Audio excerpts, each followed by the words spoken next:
ہندو لڑکی کے سوال پر ڈاکٹر ذاکر نائک کیا کہتے ہیں، آئیے دیکھتے ہیں اس ویڈیو میں۔ My name is Dhanashri Samant and I'm student of BE Computer, second year. So I just wanted to ask, is the first pair of human being haven't been proved, but it is not established yet. But now how science will be going to prove it, because we can't go back in time. Thank you. میں نے سوال پوچھا ہے کہ قرآن مجید اور دیگر مذاہب کی کتاب میں لکھا ہے کہ سب سے پہلی جوڑی آدم اور ایو تھی، آدم علیہ السلام اور حوا علیہ السلام تھے، لیکن سائنس اسے تسلیم نہیں کرتا۔ ہم وقت میں پھر سے واپس نہیں لوٹ سکیں گے، تو کس طریقے سے ہم ثابت کریں گے کہ سب سے پہلے جو جوڑی ہے وہ آدم علیہ السلام اور بیوی حوا تھے؟ پہلے میں یہ کہنا چاہتا ہوں کہ قرآن مجید ایک سائنس کی کتاب نہیں ہے، SCIENC، لیکن یہ کتاب ہے سائنس کی، SIGNS۔ یہ آیات کی کتاب ہے، یہ کتاب ہے نشانیوں کی۔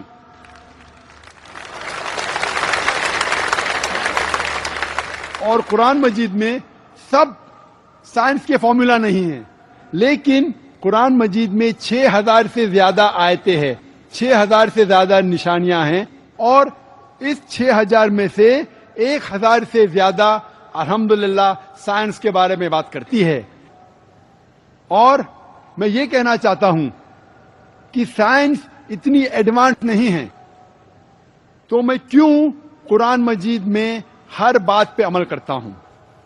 جو بھی قرآن مجید میں لکھا ہے سائنس کے بارے میں، اگر آپ میری تقریر سنیں گے، مثال کے طور پہ ہم کہہ سکتے کہ 80% سائنس پروف کر چکا ہے کہ جو بھی قرآن میں لکھا ہے 100% صحیح ہے۔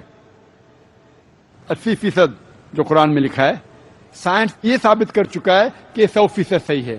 ابھی 20% از ایمبیگوس، جو ہمیں پتا نہیں۔ اس 20% میں سے 1% ابھی تک ثابت نہیں کیا گیا ہے کہ وہ غلط ہے۔ ان نون، ایمبیگوس، پتا نہیں، تو ہم ڈالتے اسے ڈاؤٹ فل کیٹیگری میں، ڈاؤٹ فل، وی ڈونٹ نو۔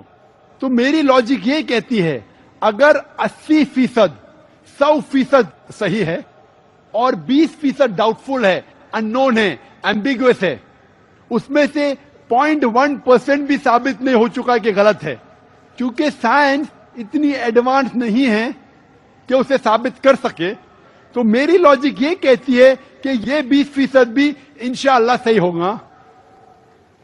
اور اس 20% میں آتا ہے کہ پہلی جوڑی انسان کی تھی آدم علیہ السلام اور بیوی حوا۔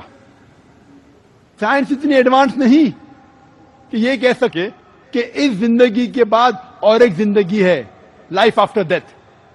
آخرت کے بارے میں سائنس اتنی ایڈوانس نہیں۔